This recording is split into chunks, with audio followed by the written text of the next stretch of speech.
Olá pessoal, tudo bem?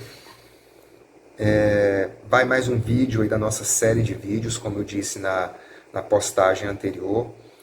O tema da aula de hoje é Sociologia Jurídica e a Aplicação do Direito, tá? E a Eficácia do Direito, desculpem, Sociologia Jurídica e a Eficácia do Direito. É a aula referente ao dia 18/3, tá? Foi a primeira semana de suspensão. Não tinha ainda postado uma aula, vai essa postagem agora como reposição, tá bom? Como aula de reposição. Então, a sociologia jurídica e a eficácia do direito. Bom, além desse vídeo, vocês vão resolver uma atividade, tá? Vão desenvolver uma atividade que está lá em atividades discursivas na plataforma SEI. Toda essa orientação está no plano de aula, que eu postei tudo com a data da aula, da respectiva aula. Sempre que eu postar algo, seja um vídeo, plano de aula, atividade, eu vou constar na descrição a data daquela aula, conforme o plano de disciplina constante no SEI. O plano de disciplinas é aquele documento que eu apresentei para vocês no primeiro dia de aula, postado lá na plataforma, que tem o cronograma, tá? Que tem aquele programa semestral da nossa disciplina. Então, conforme aquele cronograma, eu vou postar as aulas aqui com a respectiva data. Não tem erro, não tem perigo de fazer confusão, mas se mesmo assim alguém tiver alguma dúvida, fique à vontade para manifestar aqui nos comentários do vídeo, aqui na plataforma YouTube, que eu darei assistência assim que o tempo for me permitindo, tá bom? Na medida que o tempo for me permitindo. Então, vamos lá? Bom, o tema da aula de hoje, pessoal, é a sociologia jurídica, como eu disse, e a eficácia do direito.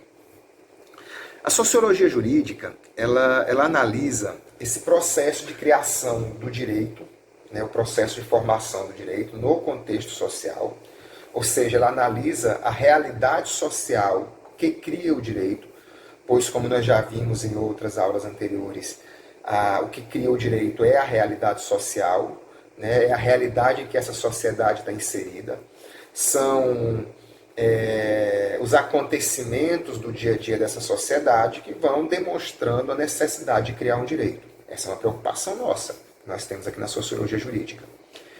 E nós também nos preocupamos em como esse direito vem sendo aplicado na sociedade, se ele de fato está sendo aplicado ou não. Ou seja, nós queremos saber por que a sociedade criou esse direito e, uma vez criando esse direito, se esse direito é aplicado na sociedade. Basicamente, o que nós queremos saber é isso. É claro que essa descrição que eu passo para vocês da nossa função aqui nessa disciplina é uma descrição superficial, muito rasa. Nós precisamos aprofundar nisso, precisamos compreender isso com maior clareza.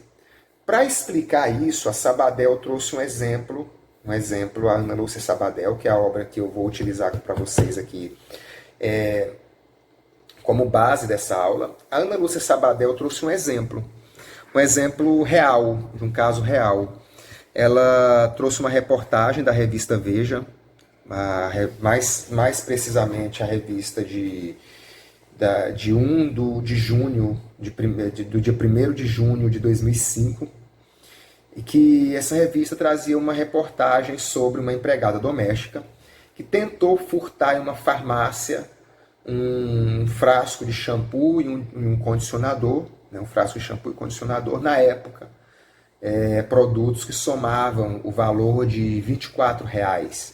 Essa mulher foi presa em flagrante e passou mais de um ano presa, aguardando o julgamento. E a Sabadell questiona quais seriam os posicionamentos de diversos profissionais que atuam diretamente com esse tipo de questão. Qual seria o posicionamento de cada um? Ela trouxe o exemplo de um advogado, por exemplo.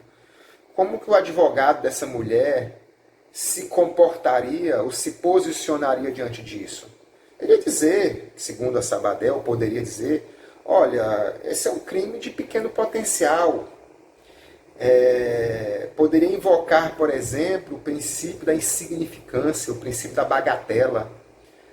para pleitear a absolvição dessa mulher, dizer que nem a polícia tem interesse em investigar furto de produtos de tão baixo valor, nem o dono do estabelecimento. De repente, para ele, é muito mais dispendioso, economicamente falando, ter que se dedicar à prisão ou a prestar esclarecimentos, depoimento, como testemunha, fechar a farmácia por alguns minutos ou horas, em decorrência da presença da polícia. Então, para ele, de repente, não é nem interessante que esse tipo de crime seja investigado, né? Que haja por parte da polícia ou mesmo do Poder Judiciário qualquer tipo de preocupação com esse crime de menor potencial. O advogado poderia arguir nesse sentido. Não é interesse de ninguém, a própria sociedade não tem interesse, a polícia não tem interesse, o Poder Judiciário não tem interesse, o dono do estabelecimento, a vítima, não tem interesse em levar adiante esse tipo de persecução. Um argumento, é um ponto de vista do advogado, por exemplo, citado por Sabadell. Pois bem, o tribunal ou o juiz poderia acolher essa tese, absolver essa mulher. Ou poderia rejeitar a tese e condenar essa mulher, dizer, não, ela praticou o ato descrito lá no tipo penal. Ela subtraiu para si coisa alheia móvel. Ela merece incorrer nas penas de furto. É um posicionamento diferente do posicionamento daquele advogado. E nós poderíamos ter ainda um outro posicionamento dentro do direito. Por exemplo, um professor de filosofia do direito, isso, palavras da Ana Lúcia Sabadell, um professor de filosofia do direito, ele poderia entender e publicar um trabalho, um artigo sobre isso, fazer um estudo de caso, e entender que aquela punição ela é totalmente injusta. Ela, independente dela estar na lei, da lei descrever isso ou não, a grande desigualdade social existente no país não dá amparo moral para que esse tipo de furto, esse tipo de infração seja punida. É injusto. Essa mulher é uma vítima. Ele poderia concluir o seu trabalho entendendo que essa mulher é uma vítima e que, na verdade, ela merece entrar em algum programa de assistência social do Estado, né? Porque ela está na linha da miséria e isso levou essa mulher a furtar. Né? Então, o que, na verdade, o Estado deveria dar o exemplo social, de responsabilidade social para com essa mulher e inseri-la em algum programa social. Seria um outro posicionamento. A Ana Lúcia Sabadell coloca aqui 3 posicionamentos distintos que poderiam, em tese, ser adotados por profissionais diferentes. No primeiro caso, um advogado. No segundo caso, um juiz ou tribunal. No terceiro caso, um professor de filosofia do direito. E ela traz esses casos para estabelecer um paralelo de como deveria ser a postura do jurista sociólogo. Como jurista sociólogo, no caso nós, aqui na disciplina de Sociologia Jurídica, devemos nos portar diante disso. Devemos defender com vigor a inocência, a absolvição daquela mulher, tal como fez o advogado. Devemos aplicar, exaltar o nosso senso de justiça e aplicar a lei tal como ela é, assim como fez o juiz. Ou deveríamos analisar isso por um critério da moral e da justiça, tal como fez o professor de filosofia do direito? Qual deve ser o nosso posicionamento aqui na sociologia jurídica? Esse é o questionamento que nós deveríamos fazer. Como nós nos posicionaríamos diante desse debate? Tá? Diante dessas ideias? Nós daríamos razão ao juiz, ao advogado, ao filósofo? Bom, a resposta da Sabadell para esse questionamento é que nós não iríamos concordar ou discordar com nenhum deles. Nós teríamos o posicionamento mais neutro possível. E para buscarmos esse posicionamento neutro, nós deveríamos buscar na realidade social o nosso posicionamento. Nós deveríamos elaborar um estudo que seguiriam, segundo a Ana Lúcia Sabadell, 2 etapas, que eu vou pedir licença para ler para vocês, tal como está na obra dela. Ela separa dessa forma, em duas etapas. A primeira, fazer uma pesquisa empírica, está lá na página 58 da Sabadell, fazer uma pesquisa empírica para averiguar em que medida são efetivamente perseguidos e punidos os furtos de pequeno valor. É isso que nós queremos saber. Vamos fazer uma pesquisa para saber em que medida são punidos os furtos de pequeno valor. Averiguar. São punidos? Não são. Queremos números. Vamos até aquela delegacia, buscamos o sistema de informação daquela delegacia. Quantos furtos de pequeno valor chegaram aqui? Desses, quantos foram a julgamento? Desses que foram a julgamento, quantos foram condenados? É isso que nós queremos saber. Nós não vamos entrar no critério, essas pessoas são inocentes, são culpadas, é injusto prendê-las, é justo que as solte. Nada disso nos interessa. Queremos saber em que medida são punidas essas pessoas. E outro passo que daríamos enquanto juristas sociólogos seria a análise da relação entre direito e a evolução da sociedade. Para tentar explicar por que a norma é aplicada ou não. Porque quando cumprimos essa primeira etapa e soubermos em que medida essas pessoas são punidas, nós queremos saber por que são punidas ou não. É o interesse da sociedade de puni-las? É o interesse da sociedade de não puni-las? Tá? Então, são questões que nós vamos buscar responder aqui. Nós não vamos entrar na questão ideológica do debate. Nós não vamos entrar na questão da interpretação da lei no debate, se aplica-se o princípio da bagatela ou não. Não vamos entrar nisso. Nós não vamos entrar na questão da justiça aplicada ao caso concreto, é justo ou é injusto. Nada disso. Nós queremos saber números. Nós queremos saber em que medida isso acontece, para descrevermos aquilo que está acontecendo na realidade social. Talvez um exemplo, fazendo um paralelo com a medicina, nos ajude a compreender isso. Eu posso classificar aqui duas especialidades médicas para comparar com o operador do direito propriamente dito, o juiz, o advogado, e o jurista sociólogo. Seria o médico cirurgião e o médico legista. Qual o papel do médico cirurgião quando ele está diante do seu objeto de estudo, que é o seu paciente? O paciente do médico cirurgião é o seu objeto de estudo. Quando ele se depara com o seu objeto de estudo, quando ele está diante do seu objeto de estudo, se depara ali com a presença de um tumor, qual é o papel dele diante disso? É interferir nesse objeto de estudo. O papel dele é esse. Ele vai extirpar esse tumor, ele vai tirar esse tumor, ele vai administrar uma medicação para combater o que restou ali daquele tumor, ou para prevenir o reaparecimento de novos tumores. Ou seja, ele vai interferir diretamente no seu objeto de estudo. Tal como faz um advogado, um juiz, por exemplo. Eles vão interferir no seu objeto de estudo. O papel do advogado é convencer o magistrado.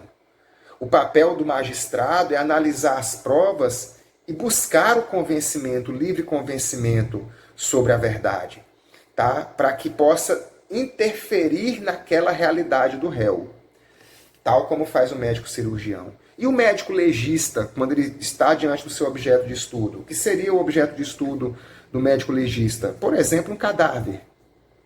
Exemplo, cadáver. Quando o médico legista se depara com um tumor em um cadáver, o que ele vai fazer? Ele vai interferir, tirar aquele tumor? Não, ele vai descrever.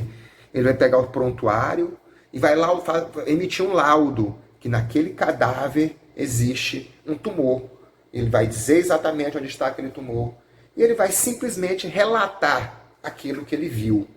Esse é o nosso papel diante da realidade jurídica. Nós vamos relatar aquilo que nós vemos, aquilo que nós enxergamos. Tá? Quando nós nos depararmos com o nosso objeto de estudo, que é a relação entre direito e sociedade, nós não vamos interferir. Nós não vamos emitir juízo de valor. Nós não vamos buscar convencer. Nós vamos simplesmente observar, analisar e relatar com o máximo de neutralidade possível aquilo que nós estivermos enxergando, aquilo que nós estivermos vendo. tá bom? Pois bem, seguindo o nosso estudo. Então, pessoal, eu citei para vocês esses 3 exemplos, o do filósofo do direito, do operador do direito, no caso o advogado ou o juiz, e o exemplo do jurista sociólogo, para nós falarmos também de uma teoria que é muito estudada aqui na sociologia jurídica, e que buscou sua base de orientação na filosofia do direito. Todo o trabalho de sociologia jurídica, praticamente todos, tratam da teoria tridimensional, teoria tridimensional do direito, que foi desenvolvida pelo professor Miguel Reale numa obra intitulada Filosofia do Direito. Então, tem suas origens, é uma teoria que tem suas origens na filosofia do direito, mas que, por estabelecer o papel do jurista sociólogo, ou a função da sociologia jurídica, é estudada aqui também. E muito provavelmente vocês já viram alguma coisa a respeito lá na introdução ao estudo do direito, tá? Ou na introdução à ciência do direito. Vocês já viram alguma coisa nesse sentido. Muito provavelmente. Acredito que já viram, até porque eu tenho uma lembrança de em sala nós já termos comentado algo sobre o assunto e vocês terem comentado comigo que já olharam alguma coisa a respeito lá com o professor Biratã. Então, eu acredito que não vai ser difícil nós compreendermos esse aspecto, não. Pois bem, essa teoria, ela apresenta o direito sob 3 perspectivas, sob 3 aspectos, sob 3 prismas. São 3 formas de nós enxergarmos o direito, de nós vermos o direito, o fenômeno jurídico. Bom, a primeira perspectiva que se tem do direito é sobre a sua fundamentação, tá? Sobre a sua base de origem, o seu fundamento, que nós já estudamos na nossa primeira aula, quando falamos das escolas jurídicas, que ao longo da história se buscou fundamentar, vocês vão lembrar disso, se buscou fundamentar o direito por diversas formas, né? Por diversas fontes e por diversas origens. Por exemplo, os primeiros a tentarem fundamentar o direito foram os gregos na antiguidade, tá? Quando eles disseram que o direito deveria ser fundamentado na natureza das coisas, porque somente a natureza era capaz de expressar a vontade dos deuses. Tá? Nós vamos ver na escola teológica uma busca pela fundamentação do direito na escritura sagrada. Nós vamos ver na escola racionalista uma busca pela fundamentação do direito na razão humana. Nós vamos ver lá com Karl Marx, na escola marxista, buscando se fundamentar o direito pela vontade da classe dominante. Então, ao longo da história, muitas fundamentações surgiram. Tudo isso diz respeito à filosofia do direito. Tá? Todas essas respostas são buscadas na filosofia do direito. Aliás, não digo nessas respostas são buscadas, todos esses questionamentos são levantados lá na filosofia do direito. É uma forma de olhar para o direito. É um lado pelo qual nós devemos olhar o direito. Uma dimensão pela qual nós devemos enxergar o direito. Bom, teoria tridimensional. Nós falamos a primeira dimensão, que cabe ao filósofo do direito. Segunda dimensão. É legítimo nos preocuparmos se esse direito que se apresenta é válido. Mais do que legítimo. Se alguém me diz que eu violei a norma, eu quero saber, essa norma vale? Essa norma está em vigor? Essa norma foi aprovada pelo Congresso Nacional, publicada no Diário Oficial da União, está em vigor? Não houve nenhuma norma posterior revogando, expressa ou tacitamente? Um questionamento legítimo sobre o direito. E esse questionamento, ele interessa ao dogmático do direito, ao operador do direito, ao jurista propriamente dito. Quem vai fazer esse questionamento é o advogado, é o juiz, é o promotor, é o operador do direito propriamente dito. Eu tenho algumas ressalvas com essa terminologia operador do direito, mais na frente nós vamos falar um pouco sobre as profissões jurídicas e eu vou entrar nessa questão, mas me permitam utilizar esse termo agora, operador do direito. Interessa a ele diretamente. E tem a terceira perspectiva, que essa nos interessa diretamente. Aqui é o jurista sociólogo. É a questão da eficácia do direito. São os impactos que essa norma, que esse direito produzem na sociedade, que essa norma produz na sociedade. São os impactos produzidos pela lei no contexto social. São os efeitos, de fato, os resultados, melhor dizendo, os resultados produzidos pela lei no contexto social propriamente dito. Lá na hora que a sociedade tem que aplicar a lei, cumprir a lei, o que está acontecendo? Esse é um outro prisma. Para facilitar o entendimento sobre essa questão, sobre esses questionamentos, vamos colocar o Instituto Casamento. O Instituto Casamento. Um filósofo do direito, ao analisar o Instituto Casamento, ele vai buscar nas origens religiosas, culturais, da necessidade inclusive da necessidade emocional que o indivíduo tem de dividir as suas tarefas, seus afazeres, sua vida, seu cotidiano, seus sabores e dissabores, seus prazeres e desprazeres com outra pessoa. Tá? O filósofo do direito vai se preocupar com a fundamentação moral disso. Tá? Por que existe uma norma? O filósofo do direito vai perguntar isso. Por que existe uma norma lá no Código Civil? Por que foi necessário criar uma norma estabelecendo a questão do casamento, criando o Instituto Jurídico Casamento, prevendo na lei o casamento?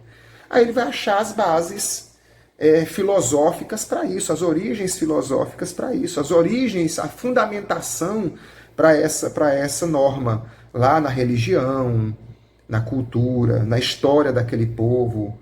Tá? Então ele vai buscar nesses critérios. Ele vai olhar para o Instituto Casamento sob essa perspectiva. E se eu falar para um advogado me explicar sobre casamento?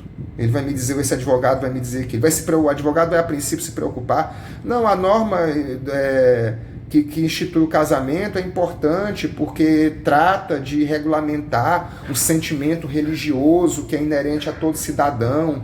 Trata-se de regulamentar a necessidade que nós temos de dividir o nosso cotidiano com alguém, ou trata-se de regulamentar um sentimento coletivo que vem de um passado imemorial. Nada disso é preocupação para o advogado. Para o advogado ele vai querer saber o seguinte: o que diz o artigo 1511 do Código Civil? Está dizendo: o casamento estabelece comunhão plena de vida, com base na igualdade de direitos e deveres dos cônjuges. A isso interessa. Ao que interessa o operador do direito quando ele vai falar sobre o Instituto Jurídico Casamento? Interessa a ele saber se aquele instituto tem previsão legal. Está lá no Código Civil, aprovado pelo Congresso Nacional, no artigo 1511, em vigor desde o ano de 2003. Tá? Não houve nenhuma lei posterior revogando o Instituto Casamento. Então essa é a preocupação do operador do direito. E a nós, juristas, sociólogos, a quem interessa o Instituto Casamento? Interessa saber se a sociedade está se preocupando com o que está na lei. As pessoas estão se casando ou estão simplesmente indo viver em união estável sem se preocupar com o que o Código Civil diz sobre casamento? Essa lei está sendo aplicada? Quantos casamentos aconteceram na comarca de Gurupi no último ano? Tá? Desses casamentos que aconteceram, quantas uniões estáveis foram identificadas ao longo desse ano? O dispositivo legal que estabelece, que regulamenta o casamento, está sendo acolhido pela sociedade? A sociedade está se preocupando em se casar? Ou os casais de namorados simplesmente vão morar juntos e ninguém mais está se casando? Ou, enfim, essas são as preocupações que nós temos, dos impactos que aquela norma está produzindo no contexto social. E se a preocupação é entender o impacto que a norma traz no contexto social, para entender o que é eficácia, se essa norma produz eficácia, é muito bom nós entrarmos também numa distinção feita pela Sabadell, tá? Seguindo aí o mesmo capítulo que ela já vem trabalhando esse assunto. Ela fala de efeitos da norma, ela fala de eficácia da norma e ela fala de adequação interna da norma. Tá? Tem essas três situações que ela explica. Efeito da norma é todo aquele resultado que a norma produz, independente desse resultado ser ou não da vontade inicial do legislador. Por exemplo, vamos supor que haja uma lei estadual aumentando consideravelmente a carga tributária sobre empresas que trabalham com produtos agrícolas aqui no Tocantins. Exemplo hipotético. As empresas, as indústrias que trabalham com produtos agrícolas, vendo esse aumento da carga tributária, transferem a sua sede para outros estados. O legislador, ao produzir essa norma, ele não pretendia, não era vontade do legislador, a evasão de indústrias aqui do estado do Tocantins. Ele estava visando a arrecadação, Mas um resultado ocorrido foi o êxodo dessas indústrias aqui do estado. Esse é um resultado. Aí, quando se fala nesse resultado, estamos falando de efeito que a norma produz. Eficácia tem uma outra perspectiva. Eficácia, quando falamos em eficácia, pensamos no resultado que o legislador esperava. Por exemplo, nós demos como exemplo no início dessa aula, quando o legislador criou aqueles dispositivos que estão lá no Código de Trânsito brasileiro, que proíbem que o indivíduo assuma a direção de veículo automotor sob o efeito de álcool, ele está pretendendo que o número de pessoas sob efeito de álcool dirigindo seja cada vez menor.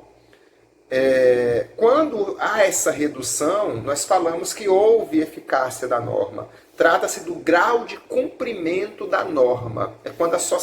Eficácia é quando a sociedade assimila a norma e cumpre espontaneamente a norma. Ou, não cumprindo, aqueles transgressores sejam punidos de acordo com o que a norma prevê.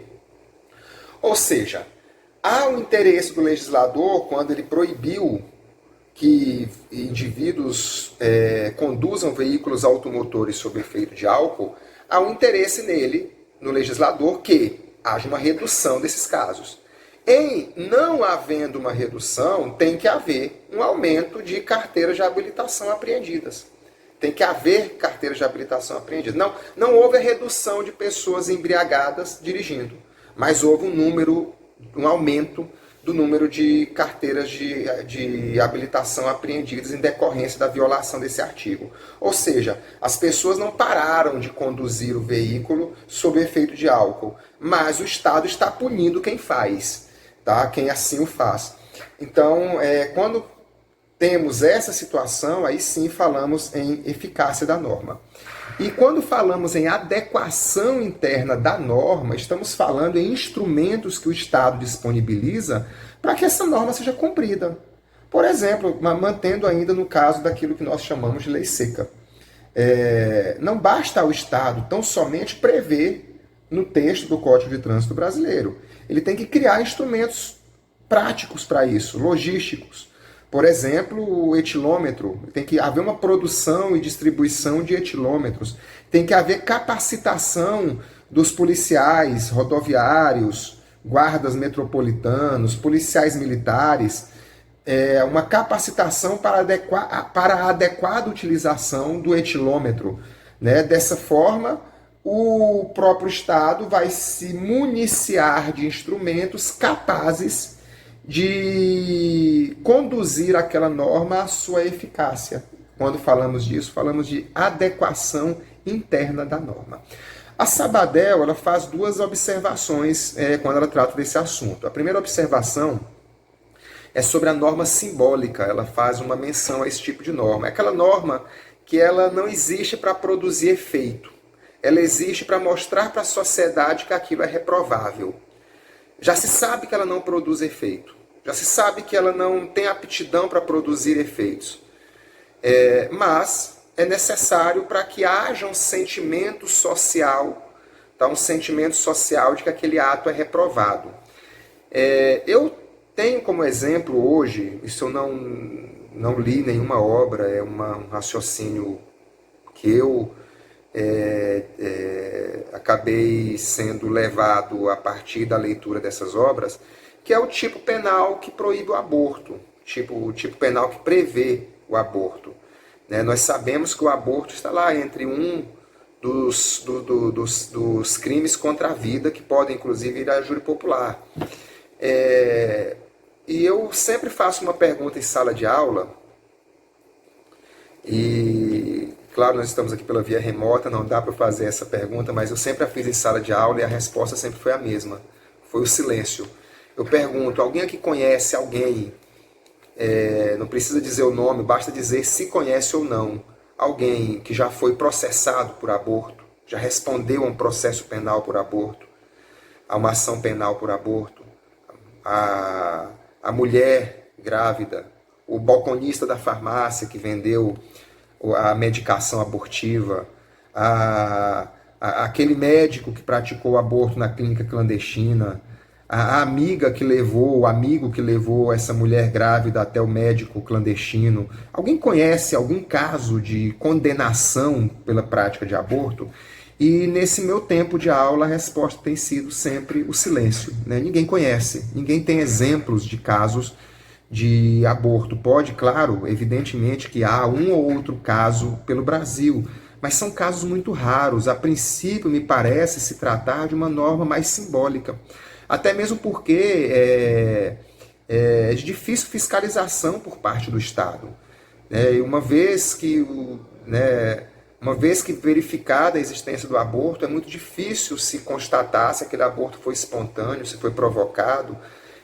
Mas a norma está lá, o legislador nunca quis mexer, nunca quis alterar, porque existe todo um valor em torno disso, né, em torno do assunto, que está mais para a filosofia do direito, para a fundamentação do direito, né, um valor mais de cunho moral, ao meu ver aqui no Brasil, mais de natureza religiosa, que talvez impede o legislador de retirar da legislação penal tipo penal aborto. O tipo aborto, mas, embora ele não seja de fato uma norma que demonstre eficácia, está lá. É uma norma simbólica. Esse tipo de norma é muito criticada também, porque o que se fala, o que os críticos dizem, é que o direito ele tem que servir para regular relações e não de propaganda moral, de marketing ideológico. É uma crítica, não estou aqui fazendo uma crítica ou defendendo um ponto de vista, mas apenas trazendo para vocês que a crítica existe na doutrina, tá? Entre os pensadores. Tá? Existe esse tipo de norma, o exemplo eu trouxe para vocês, e existe a crítica também sobre esse tipo de norma. A Sabadell faz essa observação. E ela também faz uma observação acerca da adequação externa da norma. E ela cita como exemplo a Constituição Federal quando prevê a existência de um salário mínimo, né? A possibilidade de um salário mínimo. O salário mínimo tem que suprir inúmeras necessidades, né, de vestuário, lazer, comida, inúmeras necessidades que na prática simplesmente não acontecem. Há uma inadequação com a realidade social. Tá? São essas duas observações que a Sabadell traz. E para finalizarmos, pessoal, esse capítulo, a Sabadell traz aqui uns fatores da eficácia da norma, né, para o nosso contexto atual do direito. E ela faz uma classificação entre fatores instrumentais e fatores referentes à situação social. Tá? É importante vocês fazerem uma leitura, porque a partir da leitura que é muito simples a compreensão. Então eu vou falar rapidamente sobre eles, e como eu estou enviando material para vocês, é importante que vocês vejam isso aí com bastante calma, façam uma leitura detida de cada um desses fatores, até porque na nossa avaliação é isso aqui que é cobrado, tá bom? De fato, são esses fatores que são cobrados. Bom, os fatores instrumentais ela coloca como: primeiro, divulgação do conteúdo da norma. Quanto mais uma norma é conhecida por parte da população, e ela coloca dois fatores que eu entendo que são associados, que é a divulgação do conteúdo e o conhecimento efetivo. A partir do momento que a norma é divulgada e a população efetivamente conhece o conteúdo daquela norma, há uma tendência maior do cumprimento da norma. Uma norma desconhecida, ela tende a ser violada com maior frequência, tá? Perfeição técnica da norma, tá? Então a norma deve ser produzida com uma clareza técnica, tá? Com uma adequação com a realidade, o que somente é buscado através dessa clareza. Tá? Clareza na redação, brevidade, precisão do conteúdo, sistematicidade, tudo isso é colocado aqui pela Sabadell. Elaboração de estudos preparatórios, uma norma deve ser produzida de acordo com a realidade social em que ela se encontra. Não é uma norma, deu certo lá na Holanda, então é uma norma boa, traz para o Brasil, é assim? Não. Tem que existir estudos preparatórios aqui na realidade brasileira, na nossa realidade, demonstrando que uma norma com essas características, com essa previsão, com essa redação é o adequado para nós. E somente estudos técnicos preparatórios que podem levar a isso. Tá?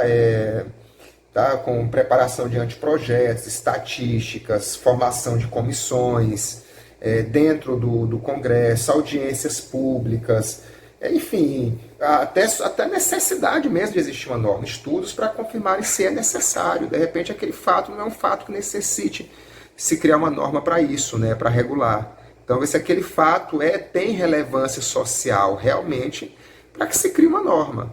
Tá? A preparação dos operadores do direito, isso estamos fazendo, a Sabadell traz isso como fator de eficácia da norma.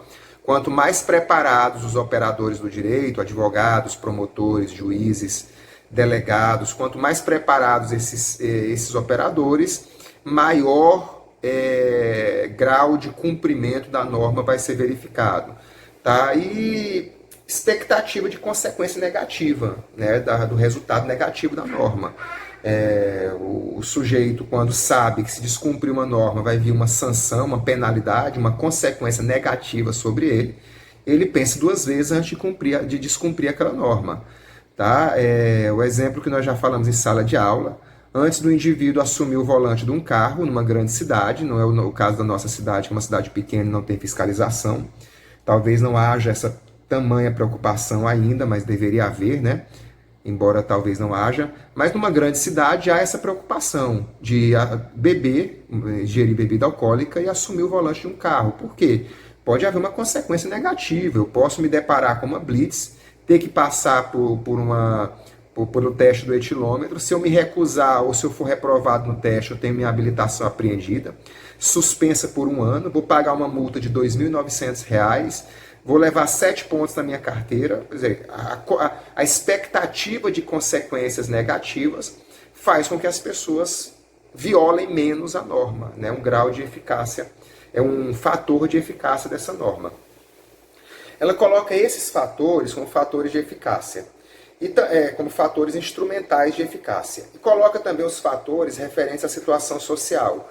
Por exemplo, participação do cidadão no processo de elaboração da norma. Quando os cidadãos organizados, né, através da sociedade civil, das organizações da sociedade civil, participam diretamente na produção da norma, há uma tendência muito maior do cumprimento dessa norma, tá, do que aquela norma produzida lá no gabinete do deputado, do senador, ao arrepio da população, sem um estudo preparatório ou sem a participação social. Essa norma tende a cair no seu descumprimento, na sua ineficácia. Então, a participação do cidadão na produção da norma, no processo de elaboração da norma, seria, na visão da Ana Lúcia Sabadell, um fator de eficácia dessa norma. Coesão social, uma sociedade coesa, unida, e menos polarizada, há um cumprimento da norma mais verificado. É mais verificado o cumprimento da norma. Tá? Então, uma sociedade menos dividida, onde existe mais consenso e menos divisão, também há um cumprimento da norma nesse sentido. Nesse sentido, tem um documento, uma reportagem do Globo Repórter, bastante antiga, de 2010. Vocês vão encontrar fácil aí no YouTube. Eu vou procurar o link e vou postar para vocês o link aqui no aqui abaixo na descrição do vídeo, tá? É sobre um país chamado Brunei. Aquela realidade já mudou, já não é a realidade lá daquele documentário. Mas é uma sociedade muito coesa, formada em torno da religião, né? Um sultanato muçulmano, e é um país que é construído e formado com base na religião, no Islã. E então é uma sociedade muito coesa, indivíduos muito semelhantes, muito parecidos. Não é uma sociedade heterogênea como a nossa, né? Não é uma sociedade plural como a nossa. Tá? É uma sociedade onde existe uma única religião, por exemplo. A maneira de se vestir é muito semelhante de todos, o comportamento é muito semelhante. E o grau de descumprimento do direito lá é muito baixo. O nível de ineficácia das normas lá é baixíssimo. As pessoas tendem a cumprir a norma, tendem a observar a norma. Eu vou postar para vocês, vai ser um exemplo bacana para vocês entenderem esse grau de coesão social como fator de eficácia da norma. Vai ser bacana, tá? Vou procurar aqui e posto para vocês. E a adequação da norma à situação política e relação das forças dominantes. A mim está associada à ideia de coesão social. Quando há uma coesão política, uma adequação da norma à situação política do país também, nós temos um grau de cumprimento da norma mais verificado, tá bom? Pessoal, por hoje é isso, tá? Pela nossa aula do dia 18/3, nós estamos finalizados aqui no vídeo, né? Finalizamos aqui. Não se esqueçam de dar o like, dar o joinha aí, mostrar que você apareceu aqui no meu canal, assistiu o vídeo. Se possível, deixa seu nome completo aí no comentário, na hora de tirar as dúvidas, de acrescentar seu comentário. Como eu disse anteriormente, o nosso espaço aqui continua aberto do mesmo jeito que em sala de aula, para você tecer seus comentários, trazer sua abordagem e, enfim, tirar suas dúvidas que achar que enfim, podem surgir aí no decorrer da semana, tá bom? Estou aqui sempre à disposição. Não se esqueçam de ir lá em atividades discursivas na plataforma SEI e continuar a nossa aula que se iniciou com o vídeo, tá? Ela se conclui lá. O vídeo é só a primeira parte da nossa aula, ela é concluída lá com a execução da atividade na plataforma SEI. É muito importante deixar isso registrado lá, tá bom? E eu vou corrigir todas as atividades, garanto para vocês. Fazer a leitura de todas e dar o feedback para todo mundo. Então, aguardo, e nesse momento de dificuldade que nós estamos passando, novamente o que eu desejo para vocês é muita fé, muito amor, muita confiança, né? muita paz, que é o que nós precisamos.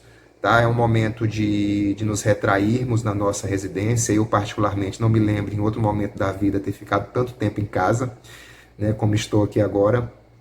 Mas tem sido um momento de muito crescimento também, muito estudo, muita leitura, muito crescimento no aprendizado técnico do direito, muito crescimento espiritual também, porque é um momento que a gente acaba se voltando em oração para a leitura espiritualista, e isso tudo ajuda.